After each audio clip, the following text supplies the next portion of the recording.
안녕하세요. 안녕하세요. 전 대학로 교회에서 주님 섬기는 김주달 형제입니다. 오늘 저희 아내와 우리 윤진호 형제와 함께 또 이렇게 저희를 받아주시고 또 성도의 아름다운 교제 가운데 인도해 주셔서 감사합니다. 자, 오늘 함께 예배에 참여하면서 참 왜 주님이 이렇게 그 떡과 잔을 나누면서 이렇게 주님 안에서 한 몸일 뿐만 아니라 이 지체들이 또 한 몸이 이걸 기념하며 또 이렇게 나누며 예배하게 하셨는가를 더 이렇게 감사하게 됐습니다.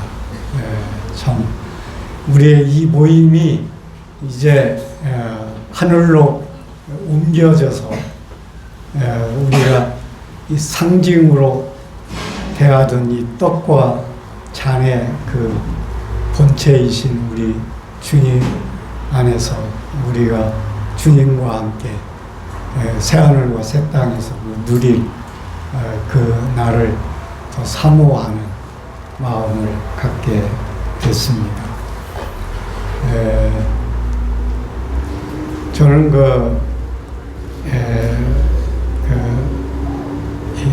오늘 이렇게 실제 저는 교회에 이렇게 예배에 참여하는 게 저희 방문 목적이었어요. 그런데 이렇게 또 저를 또 이렇게 말씀을 전하게 해 주셔서 감사하고 오늘 2시간을 이렇게 부탁받았기 때문에 제가 첫째 시간은 좀 저의 그 신앙 여정을 잠깐 소개를 드리고 우리가 그리스도 안에서 우리가 누구인가 우리의 이 정체성에 대해서 이렇게 나누고 싶고요. 그리고 두 번째 시간은 그리스도 안에서 태어난 이 새 생명이 어떻게 자라가고 있는가, 그 그리스도인의 이런 그 영적 성장의 그런 과정을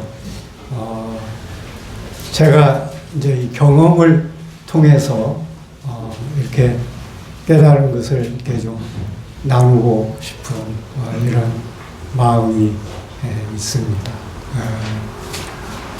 제가 지금 이제 주님 믿은 지가 50년,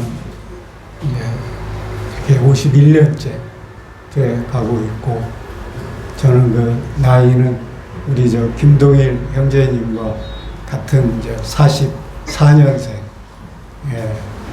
이제 80이 넘었는데, 이렇게 신앙 여정과 인생의 여정을 살다 보니까, 이게 뭐가 중요한가, 이게 뭐가 우리가 지켜서 나아가야 되나, 이제 이런 게 이제 좀 선별이 되는 그런 생각을 갖게 됐습니다. 제가 주님을 영접한 게 1975년도였습니다. 그 전에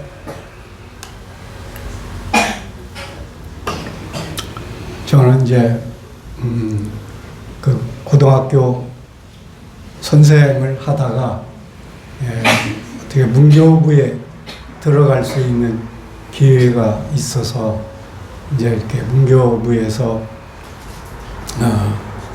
생활을 하고 있는데 74년도에 그 고등학교 친구를 만났어요. 그 친구가 지방에 있다가 서울에 왔는데 친구가 만나면서 교회에서 만나자고. 그런데 그게 이제 노량진 교회였어요. 그래서 이제 그 친구 만나기 위해서 저는 그 술을 아주 좋아해서 그때 선물로 받은 그 양주를 가지고 그 친구를 이제 만나러 갔어요. 그래서 이제 만나고 나서 집에서 같이 그 술을 먹으면서 이제 대화를 나눴는데, 그 친구는 어릴 때부터 장로교회에 나가서 청년회도 하고 그런 친구였는데, 저하고 같이 술 먹고 담배 피고, 그래서 나는 그 친구는 기독교인이 아니다, 그냥 이렇게 보고 있었는데, 자기도 그렇다는 거예요. 그러면서 하나님에 대해서, 그 하나님을 사람의 지성으로, 지각으로 하나님은 깨달을 수 있는 분이 아닌 것 같다. 그러면서 비유를, 이 개나 개미 같은 동물이 어떻게 사람을 알 수 있을까? 자기들이 아무리 똑똑한 개들이 모여서 사람을 연구해도 개들의 세계에서 사람을 알 수 있을까? 마찬가지로 사람이 아무리 좋은 지성을 가지고 연구를 해도 하나님을 알 수 있는 것 같은 게 아니다. 그래서 하나님 편에서 알려줘야 된다.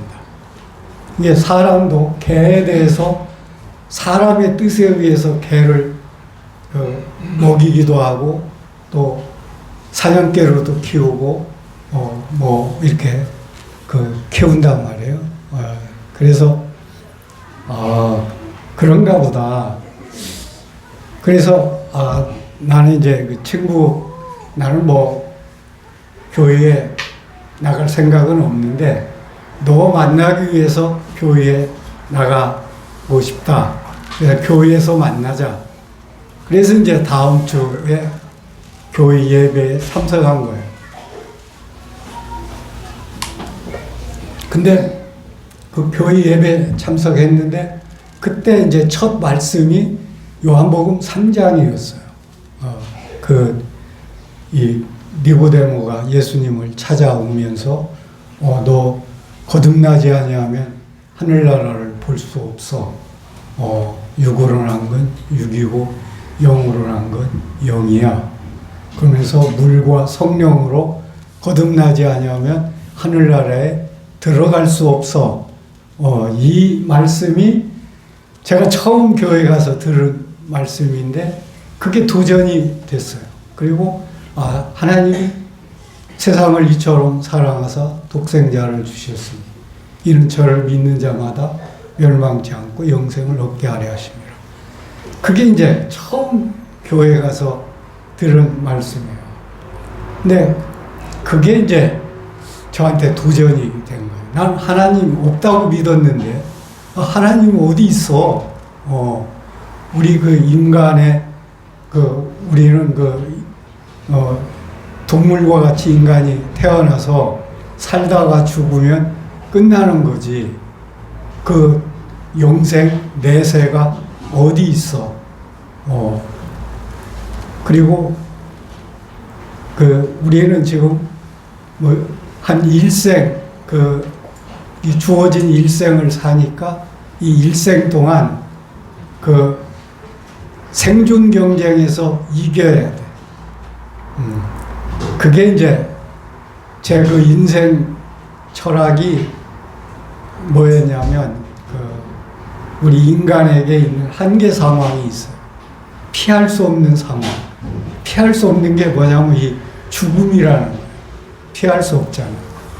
그리고 이 우연이라는 거. 이걸 피할 수가 없어요. 그리고 이 사랑이라는 거. 이게 피할 수가 없다는 거예요. 그리고 투쟁. 투쟁. 생존 경쟁. 하여튼 태어나면 생존 경쟁을 해야 돼요. 그러면 생존 경쟁에서 이기려면 어떻게 해야 돼? 실력을 갖추어야 돼. 그래서 저는 이제 이 실력을 갖추어서 생존 경쟁에서 이겨야 돼. 그리고 내가 그 누리지 못했던 그 시골에서 그 가난의 환경에서 살았던 이걸 좀 벗어나고 뭔가 다른 사람보다 더 누려야 돼. 이게 이제 제 인생관이었는데 그 한계가 뭐냐면 그런데 죽으면 끝나잖아. 이게 죽으면 끝나잖아. 그 대학교 때 그 어떤 교양 강좌 시간에 어떤 신부가 와가지고 네가 하루를 잘 마음껏 네가 원하는 걸 다 하고 그 다음날 죽어야 된다면 또 1년을 네가 원하는 거 다 하고 그 다음 죽어야 된다면 그 다음에 10년을 네가 원하는 걸 다 하고 그 다음 죽어야 된다면 그 다음에 예를 들어서 60년, 80년을 네가 원하는 걸 다 하고 그 다음 죽어야 된다면 그러면서 죽게 되면 네가 그 안에 누렸던 그게 무슨 의미가 있겠냐. 그러면서 사람은 결국 오래 살아도 죽음을 맞이하는데 죽음 후에는 네가 인생에서 아무리 누렸던 그게 의미가 없어진다. 중요한 건 그 죽음 후를 대비해야 된다. 그러면서 이제 그런 이 강좌를 들은 기억이 났는데 저는 그게 믿어지지 않고 죽으면 끝나. 무로 돌아가. 그러니까 살아있는 동안 원하는 거 다 하고 생존 경쟁에서 이겨야 돼. 이게 이제 제 인생관이었는데 그 요한복음 3장 16절을 보면서 하나님이 나를 사랑했다는 거예요. 하나님이 계시다는 거예요. 나를 사랑했다는 거예요. 그리고 그 아들을 보냈는데 나는 예수 그리스도가 하나의 성인인 줄만 알았거든요. 근데 왜 우리가 성인을 믿으려면 예수를 믿어야 돼. 오히려 동양에 있는 공자나 석가를 믿어야지. 이게 이제 제 생각이었는데 하나님의 아들 예수 그리스도가 이게 하나님의 아들이었다. 그런데 그를 믿으면 멸망치 않고 영생을 얻는다. 그게 이제 도전이 된 거예요. 하나님이 계셔. 근데 하나님이 나를 사랑했어. 근데 예수 그리스도가 하나님의 아들이야. 근데 그분을 믿으면 내가 영생을 얻어. 예. 근데 내가 생각한 거하고는 너무나 다른 새로운 차원의 이야기를 들은 거예요. 그러니까 좀 호기심도 있고, 그 한번 알아봐야 되겠네. 예. 저는 그때 그 교육부에서 있으면서 그때 차관사업부에 있었기 때문에 아주 그 접대도 많이 받고 아주 그 인생의 쾌락을 막 누리면서 살던 때였는데 그때 이제 그 죽음이라는 게 깨달아졌어요. 술을 많이 먹고 어떤 때 정신도 잃고 통금도 지나서 이렇게 가다 보면 내가 이거 잘못하면 죽을 수도 있어. 이런 생각이 있었던 거예요. 그때 멸망치 않고 영생을 얻는다. 이게 뭔가 있는가 보다. 그래서 이제 성경을 좀 샀고 교회에 나갔고.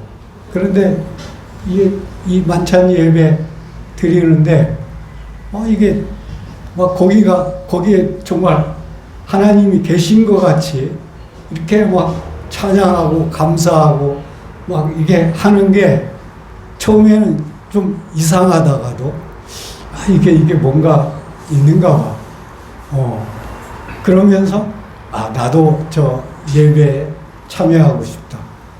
그러려면 이제 구원 받아야 되고 침례 받아야 되고 그래서 이제 그 성경을 읽기 시작한 거예요. 그럼 어떻게 하면 침례 받을 수 있냐?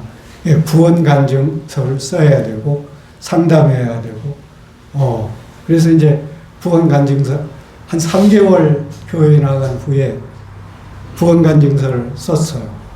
그러다가 이제 상담을 했는데 이게 아닌 거예요. 가까이 왔는데 아닌 거예요. 그래서 이제 그때부터 어렵더라고요. 왜 내가 하나님 믿었으면 그건 내 믿음이지 왜 교회 장로들이 그걸 분별하고 가까이 왔느니 좀 더 기다려야 되느니 이건 하나님의 영역 아니야. 그런 생각이 드는 거예요. 그런데 또 아니야. 또 나를 보면 내가 온전히 믿어지지 않는 거. 그때 이제 제가 깨닫기를 이게 믿음이라는 게 내가 가지려고 해서 되는 게 아니구나.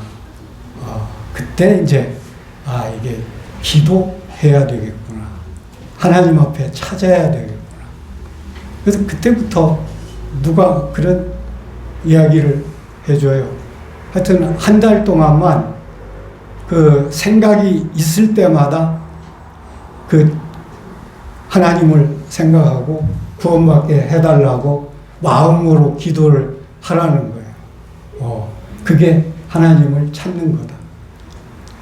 그래서 이제 그걸 이제 해본 거예요. 직장에서도 일하다가 하다가 생각만 있으면.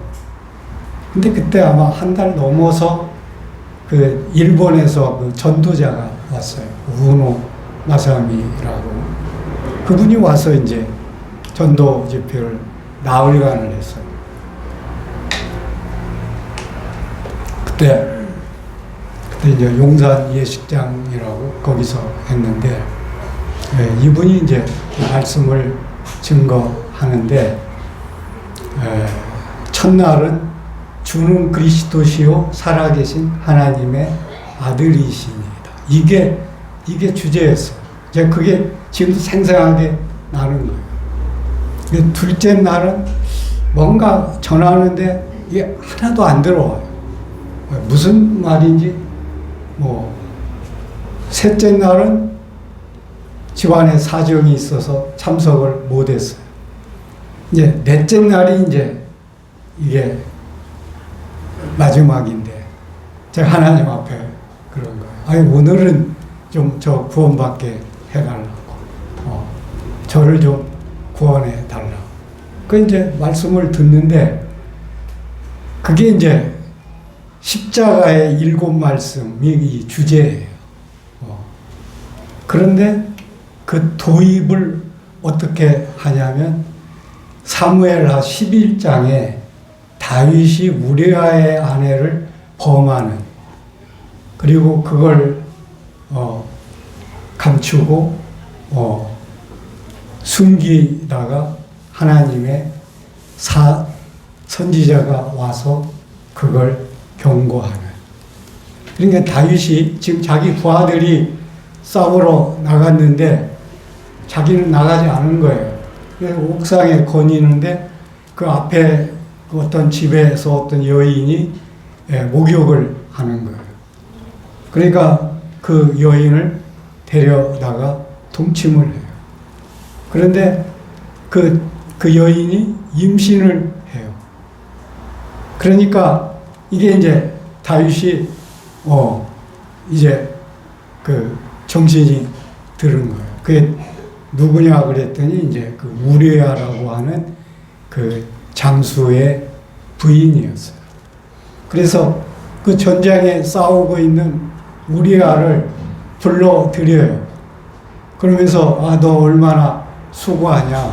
너 집에 가서 발도 씻고 네 아내하고 이제 편안히 좀 지내라. 그러면서 이 음식도 해다가 같이 딸려 보낸다.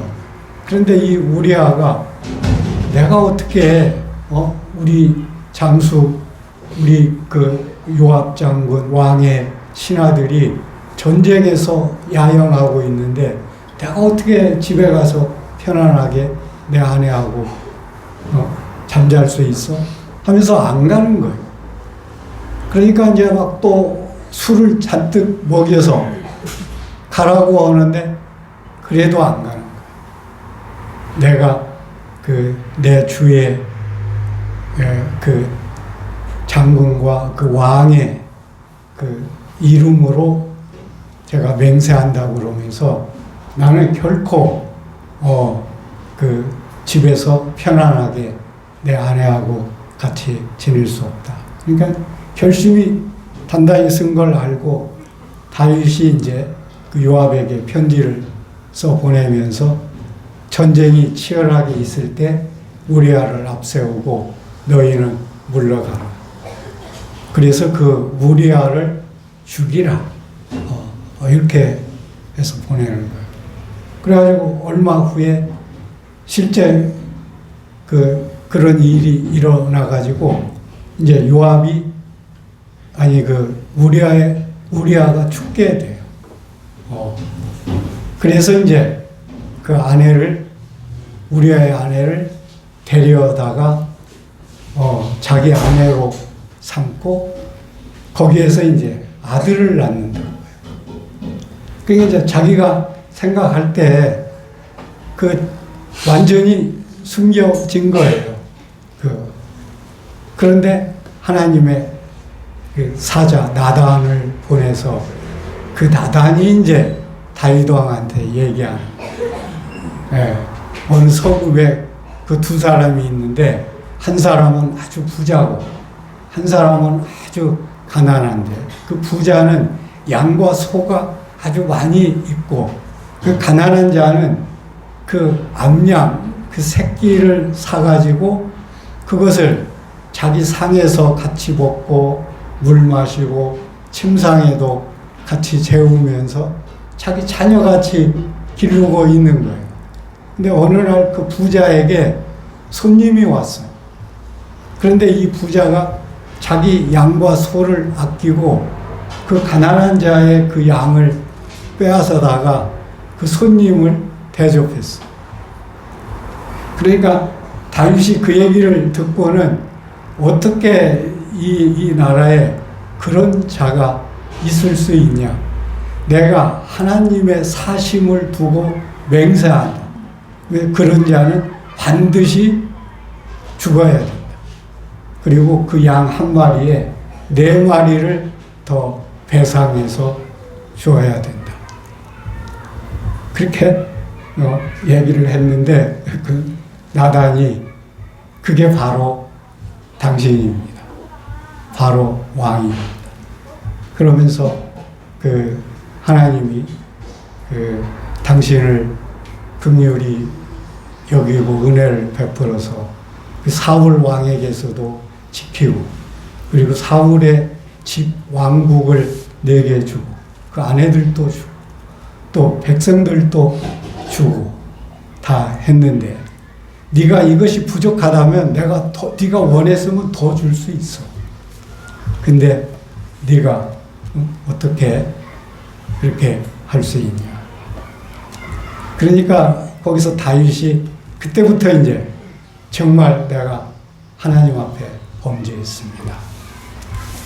그러면서 이제 다윗이 그 회개하는 게 시편 51편이죠. 내가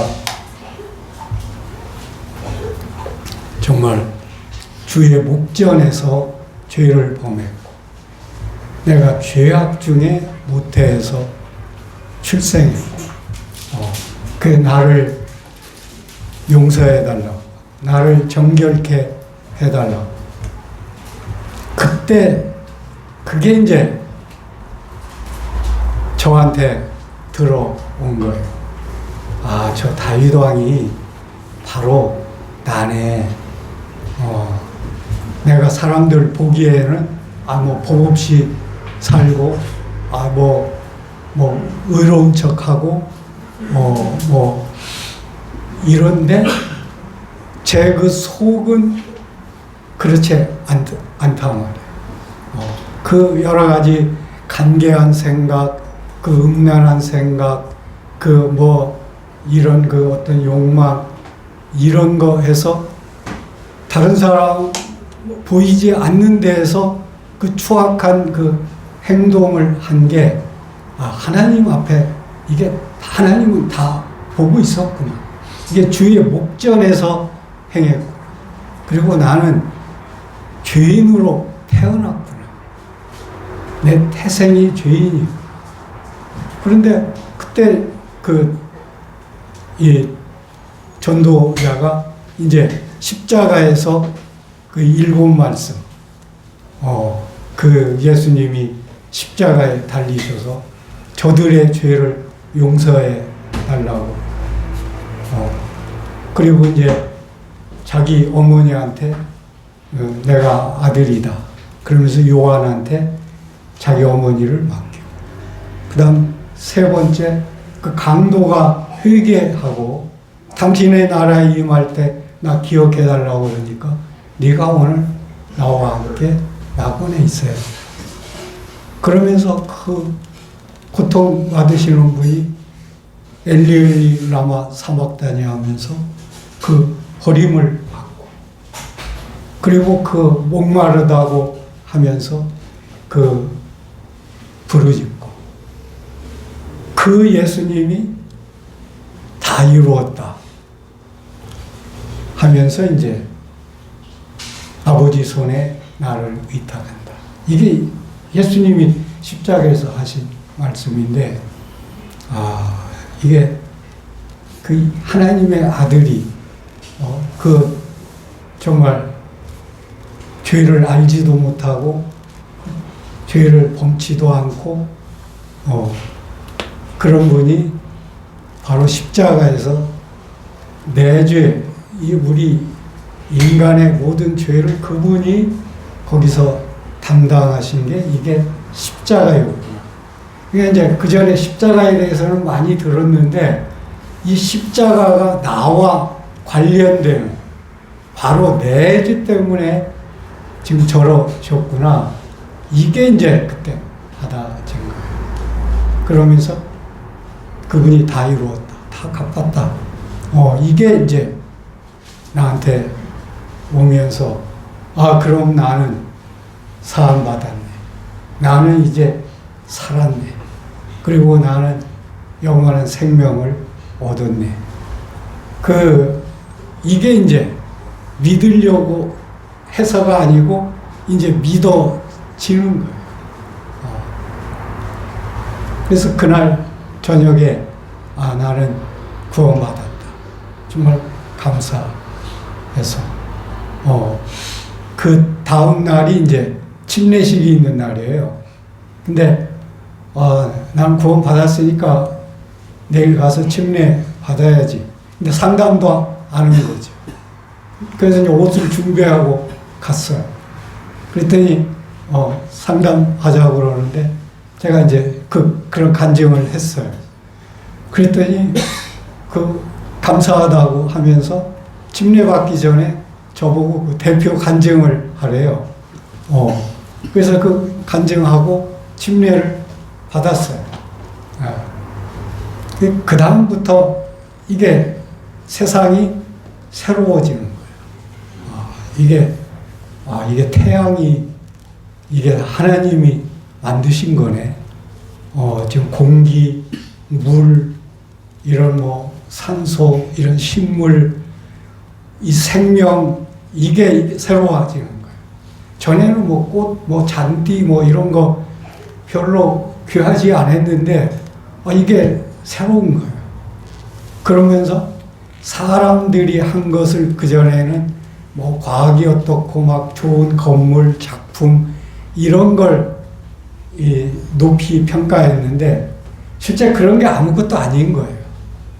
사람이 아무리 과학이 발달해도 살아있는 풀 하나 못 만들잖아요. 생명을 못 만들죠. 근데 하나님은 얼마나 이 생명을 풍성하게 창조하고 그 아름다운 꽃을 그 흙 속에서 피우게 하고 그러면서 이제 이게 바뀐 거예요. 아, 내가 그때만 해도, 아, 내가 출세해야지. 그래서 뭐 시험 준비도 하고, 했는데, 이게 이제 문제가 아닌 거예요.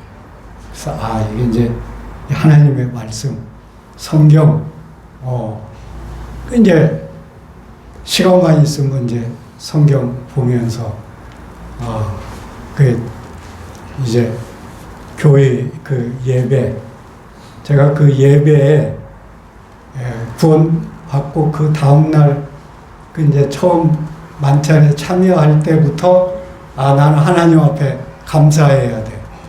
그래가지고 거의 계속 감사하기 시작했어요.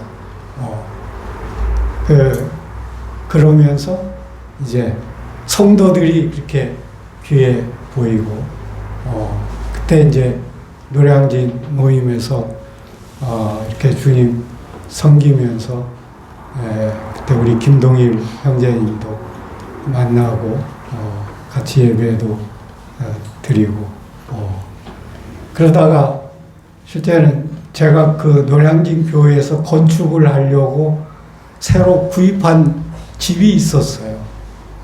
지금 노량진 교회 자리인데 그게 그 박 대통령이 그 장교 때인가 장성 때인가 그 전세로 새로 살던 집이었어요. 그 집이 이제 어떤 수산 그 회사 사장이 살고 있었는데 그걸 교회 건물로 샀거든요. 근데 1850이었어요. 근데 1650이 이제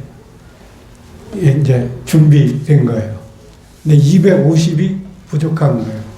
근데 제가 그때 200에 전세 살고 있었어요. 그래서 아, 이 전세를 내놓고 내가 거기 가서 살면 되겠다. 그래서 장로님들한테 얘기했더니 아, 그렇게 하라고. 그래가지고 거기 가서 한 2년을 살았어요. 그리고 이제 건축을 이제 시작하게 되니까 이제 제가 이사를 가야 되는 거예요.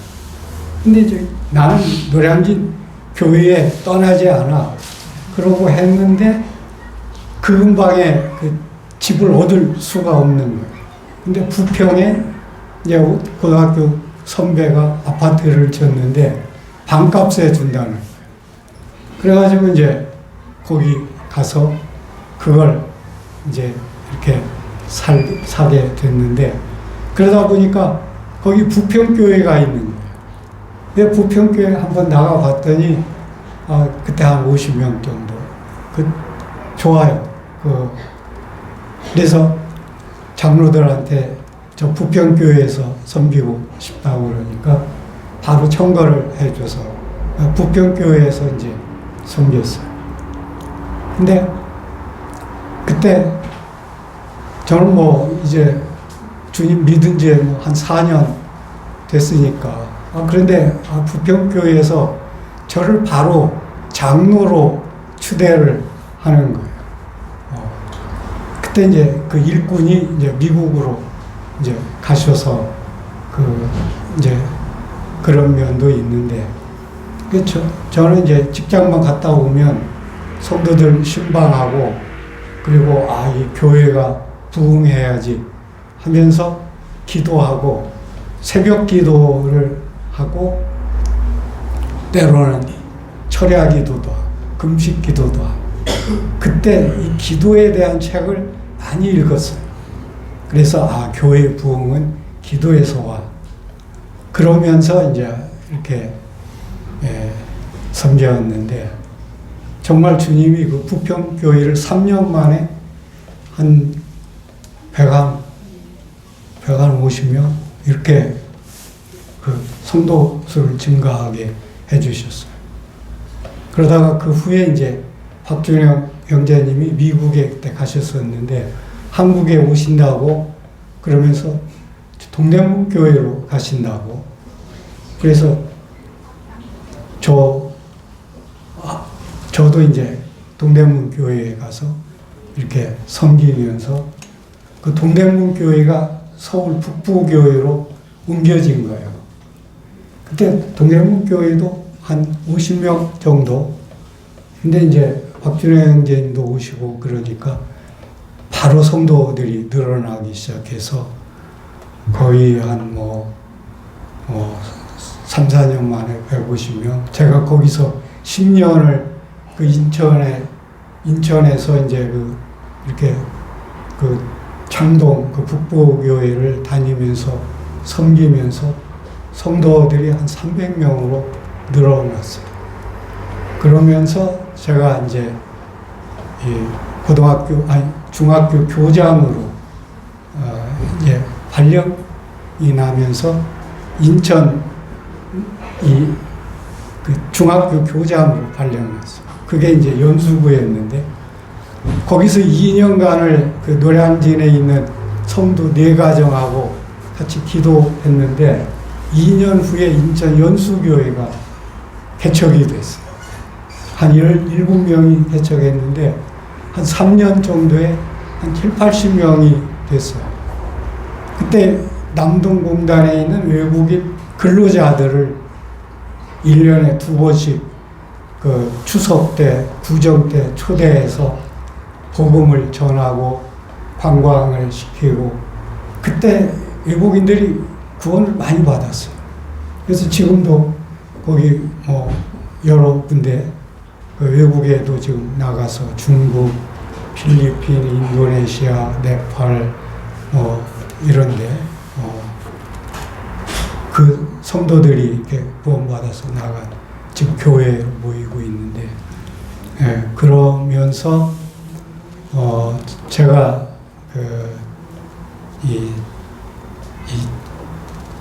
다시 이제 인천교육청으로 자리를 옮겼는데 거기서 북경의 한국국제학교 교장 모집이 있었어요. 그래서 저는 90년부터 중국에 대한 기도를 해왔거든요. 저를 좀 공무원으로서 중국에 보내서 중국 선교를 하게 해달라고. 근데 그 10년 만에 그걸 주님이 그 문을 여시고 북경 한국국제학교가 세워졌는데 거기 교장을 모집한다는 거예요. 그래서 이제 응시를 했는데 실제는 제가 2등 했어요. 그 시험에. 이게 원래 안 돼야 되는 거예요. 그런데 제가 된 거예요.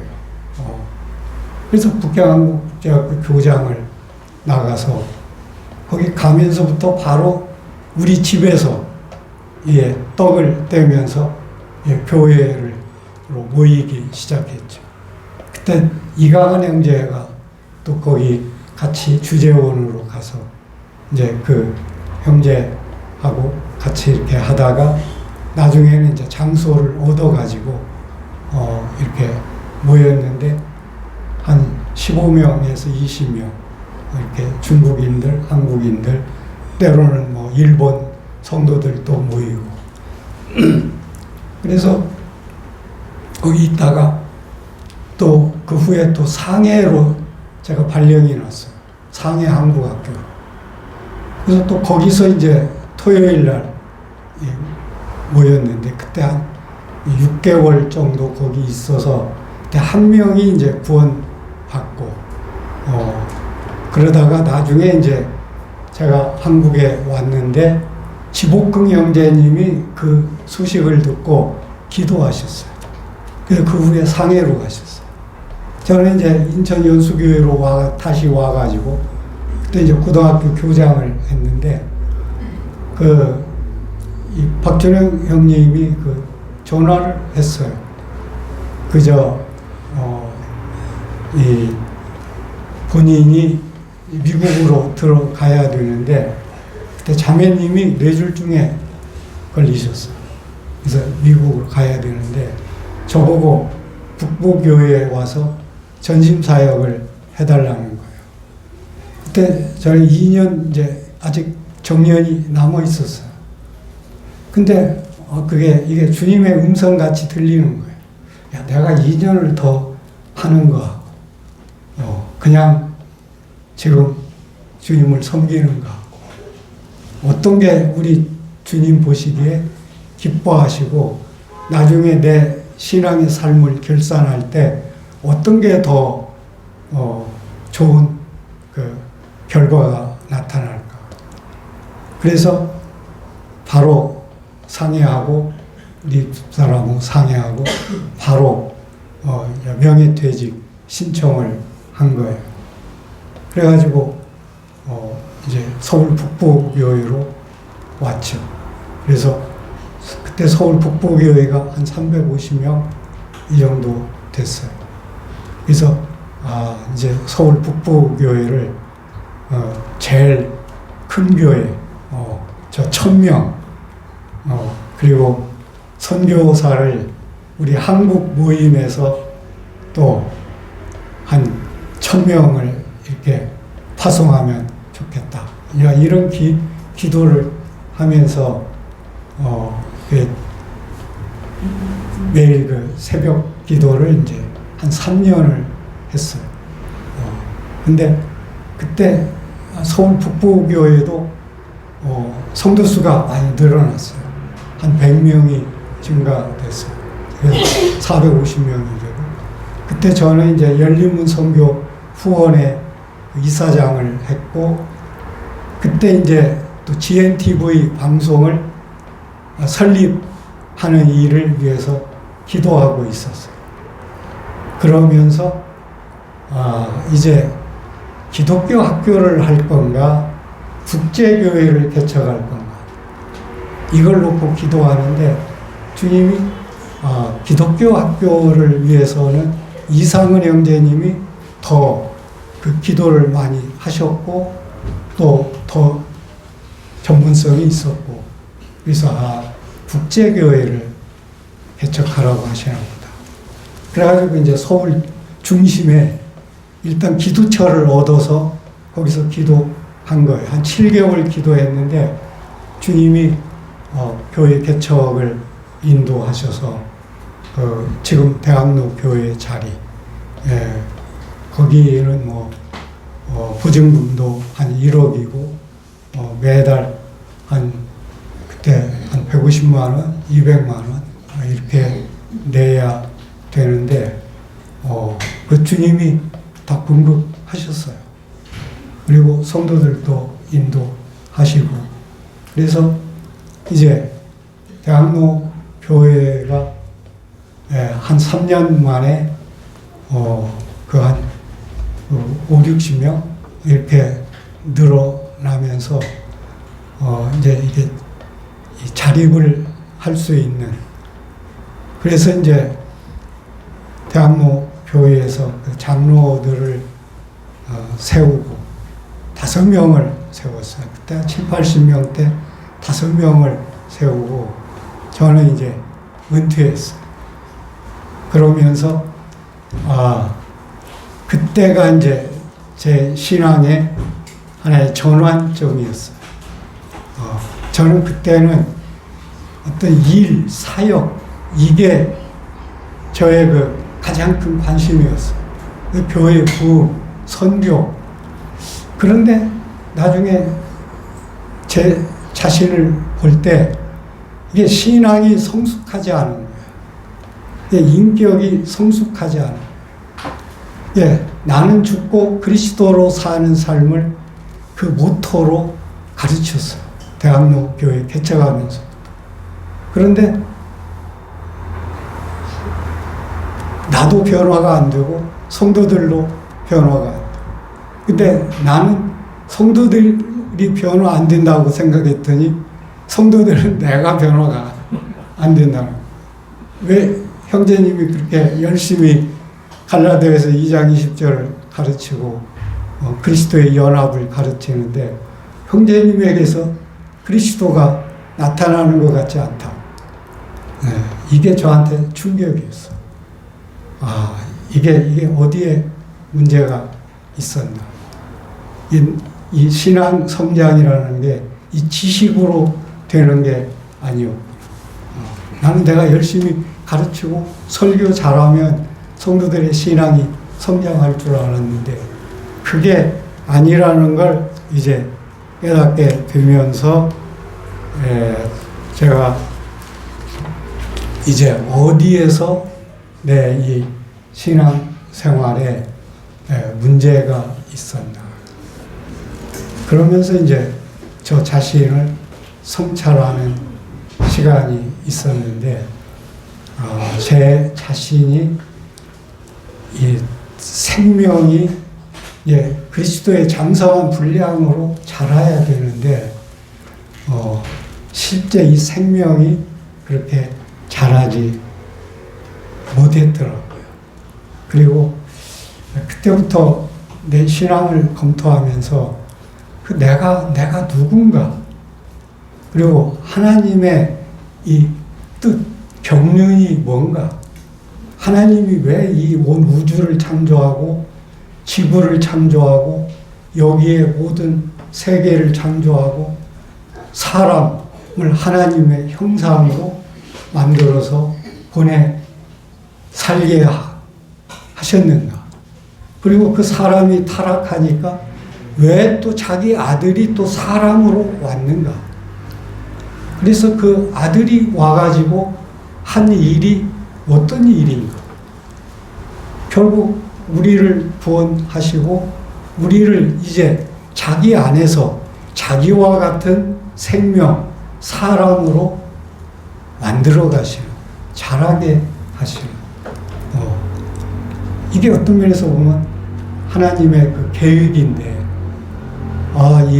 이게 너무 놀라운 거예요. 이 교회, 그리고 이 교회의 성도가 이게 보통 존재가 아닌 거예요. 하나님의 자녀라는 게 이게 뭘까? 그리고 성도라는 게 뭘까? 그리고 자녀이면 상속자. 내가 뭘 상속받는 자라는 거예요. 그리고 이 의인. 내가 복음에는 하나님의 의가 나타나서 믿음으로 믿음에 이르게 하나니, 의인은 그 믿음으로 말미암아 산다. 이 믿음, 의인, 은혜, 이런 것들을 이제 묵상하면서, 이 내 존재가 어떤 존재야. 그리고 내가 하나님의 자녀이면서 가족이면서 하나님의 나라의 시민, 왕국 백성, 그러니까 너희가 택하신 족속, 왕같은 제사장, 거룩한 나라, 특별 소유 백성, 또 빛의 자녀, 또 하나님의 얼작품, 그리고 또 뭐예요? 그리스도 거룩하게 하는 자와 거룩하게 함을 입은 자들이 그리스도 안에서 뭐라고 그랬어요? 다 형제라고 했어요. 그리스도와 같은 형제. 우리 생명이 그리스도와 같은 생명인 거예요. 그리고 뭐예요? 신부. 이 신부라는 게 저는 참 신비스럽다고 생각이 들었어요. 이 신부. 최초의 신부가 누구였어요? 하와였단 말이에요. 근데 하와를 어떻게 만들었어요? 아담에게서 나왔어요. 그래서 내 뼈 중에 뼈요, 내 살 중에 살이다. 한 몸이면서도 가장 소중한 부분인 거예요. 내가 그리스도의 신부라는 건 그리스도 안에서 내가 그리스도의 뼈 중에 뼈요, 살 중에 살이라는. 예수님이 이 공생에 시작하시면서 맨 처음 기적을 행하신 게 가나의 혼인잔치였어요. 그때 저는 예수님이 혼인잔치에 참여하면서 감격스러웠을 거예요. 자기가 지금 신부를 얻으러 온 거거든요. 그래서 이제 그때는 아직 내 때가 이르지 아니했다고 했는데, 이게 우리가 지금 그리스도의 신부인 거예요. 어린 양의 신부, 세마 보옷을 입고 하나님의 말씀드리던 어린 양의 신부들. 우리가 이 부부간은 한 몸이면서 뭐예요? 함께 모든 권세와 의무를 함께 누리잖아요. 그래서 그리스도와 함께 공동 상속자이면서 공동 통치자. 천년 왕국 새하늘과 새 땅에서 우리는 그리스도와 함께 이 왕노릇하는 자들이에요. 이거 우리 성도님들이 이거 얼마나 실감해요? 내가 지금 얼마나 그걸 누리고 있어요. 그리스도 예수 안에 있으면 뭐예요? 새로운 피조물, 새로운 시대는 창조물.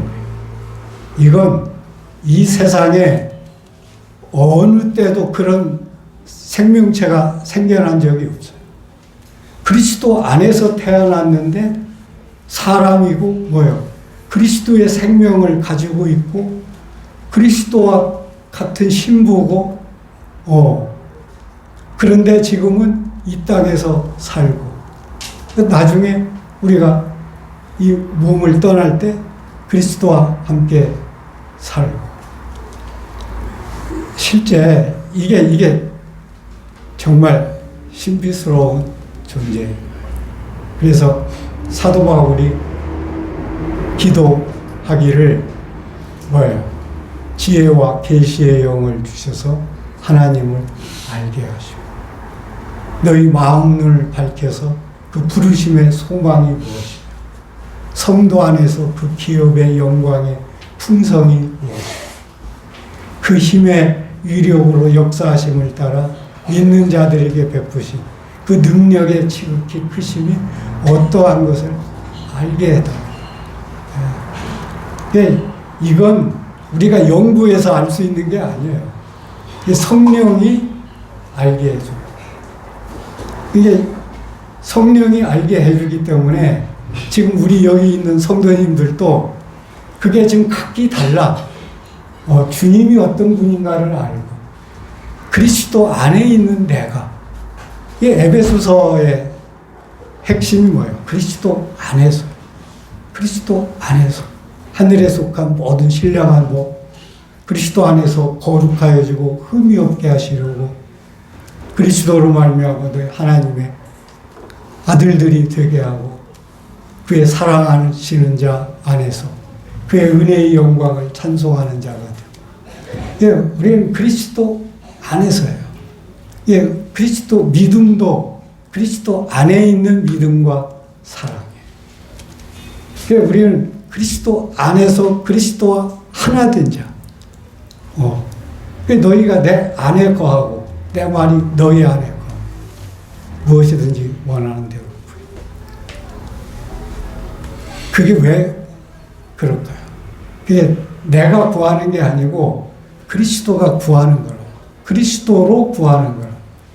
우리 존재는 지금 내가 살지만 내 안에 누가 살고 그리스도가 살고 또 내가 그리스도 안에 살고 그리스도와 하나 된 자, 연합된 자.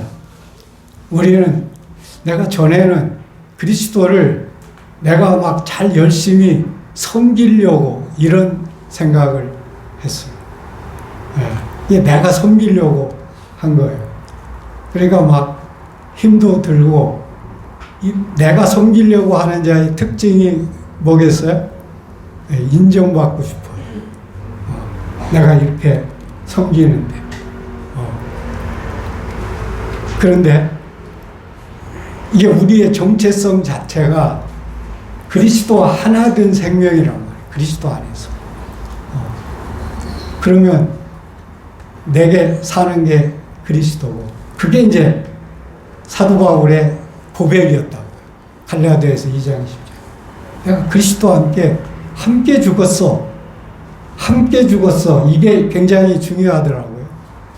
그리스도가 내 죄와 내 허물을 대신 짊어지고 죽었어 하는 거하고 나와 함께 죽었어. 그러면 누가 죽은 거예요? 내가 죽은 거예요. 근데 우리는 이 십자가를 이게 그리스도가 내 죄와 허물, 사망, 번세 이런 것만 짊어진 걸로 처음에 알았는데 내 옛사람이 거기서 죽었더라고. 옛사람은 뭐야? 내가 내 주인 노릇하는, 내 혼이 주인 노릇하는, 자아가 주인 노릇하는 옛사람이 죽었어. 그리고 옛사람이 사는 세상이 죽었어. 그리고 이 율법, 우리를 그리스도에게로 인도하는 율법이 뭐예요? 내가 하나님 말씀 지키려고 하는 게 이게 율법이라. 아무도 내가 지킬 수 없어. 그래서 주님이 대신 이루시고 우리는 주님 안에서 은혜로 값없이 그걸 다 이룬 자가 되었단 말이에요. 그걸 우리는 누리는 자들이에요. 사망도 죽고 마귀도 죽고 내 이 육체도 죽고. 그러니까 이게 십자가의 그 연합, 이게 깨달아지면, 자, 내가 주님과 함께 십자가에서 죽었어요. 그리고 어떻게 됐어요? 함께 장사됐어요. 장사됐으면 그게 무슨 말이에요? 이 무덤에 갇혔다는, 이제 묻혔다는 거잖아요. 근데 내가 묻혔어. 무덤에 있어요. 그런데 묻힌 내가 선한 일을 할 수 있을까요? 없을까요? 누가 나한테 막 욕하고 판단하면 내가 화를 낼 수 있을까요? 없을까요? 무덤에 있는 나한테 막 칭찬을 하고 막 높여주면 내가 기뻐할 수 있을까요? 없을까요? 그게 무덤에 갇힌 나더라. 그런데 이제 내가 누구예요? 갇혀있던 내가, 내 옛사람이 거기 갇혀있어서 새로 일어난 나는 뭐야? 부활한 그리스도의 생명으로 사는 자입니다. 그럼 부활한 그리스도 안에 있는 모든 게 내게 된 거예요. 그 생명이 내게 됐잖아. 그 의의가 내게 됐잖아. 그리스도의 지혜, 권세, 능력, 그 보좌가 내 것이 된 거예요. 그래서 우리는 이미 하늘에 안침과 됐다고 했어요. 우리의 시민권은 하늘에 있다고 하는 거예요. 그러니까 우리는 위의 것을 찾으라고 하는 거 아니에요. 그러니까 우리의 내 생명, 내 정체성을 정말 내가 그리스도 안에서 그리스도와 함께 죽고 장사되고 이제 나는 그리스도와 함께 산 자야. 예. 이게 깨달아지면 사도 바울 같이 이제 내가 사는 것이 아니요 오직 내 안에 그리스도가 사는 것이야. 나를 사랑하사 나를 위하여 자기 자신을 버리신 하나님의 아들을 믿는 믿음이라고 했는데 실제 그 더 정확한 번역은 아들의 믿음이에요. 네.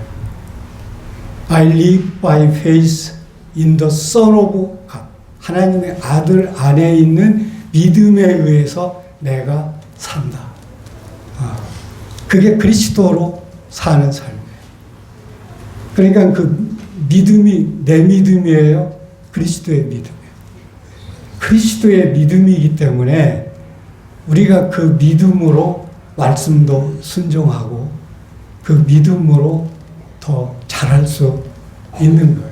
이게 내 믿음으로 한다고 그러면 얼마나 제한을 받겠어요.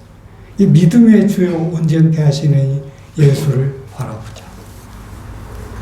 그리고 그리스도 예수 안에 있는 믿음과 사랑 안에서 너희가 자라기를 원한다. 이게 사도 바울의 고백이란 말이에요. 그래서 내 이 정체성, 그리스도 안에 있는 내가 누구인가를, 근데 그건 성령이 열어 주셔야 된다. 이제 성령이 이제 이 말씀을 통해서 열어 주시는 거예요. 네. 그러니까 우리가 이 말씀을 묵상할 때 이게 말씀 자체가 성령의 감동으로 기록됐잖아. 그러니까 성령의 기름 부음이 너희를 가르친다. 그러니까 성령이 가르치는 거더라. 그래서 이게 우리의 이 정체성, 내가 누구인가, 그리스도 안에 있는 내가 누구인가, 나는 지금 누구로 사는 자인가. 이걸 우리가 묵상하면서 더 이제 내가 아니요 그리스도, 나는 죽고 그리스도로, 이게 이제 우리가 사는 그 삶이라는 걸 이렇게 깨닫게 되면서, 그게 제가 이렇게 대학로 교회에서 은퇴하면서 깨달은 거고요. 그리고 이제 75세가 넘고 6세가 되면서 내 생명이 어떻게 자라나, 이 생명이 자라는 게 뭔가, 이제 그런 걸 조금씩 깨달으면서 제가 이렇게 지금 살고 있는 이런 부분들이 있는데, 그건 저 오후에 또 주님 허락하시면 이렇게 나누고 싶습니다. 기도하고 마치겠습니다.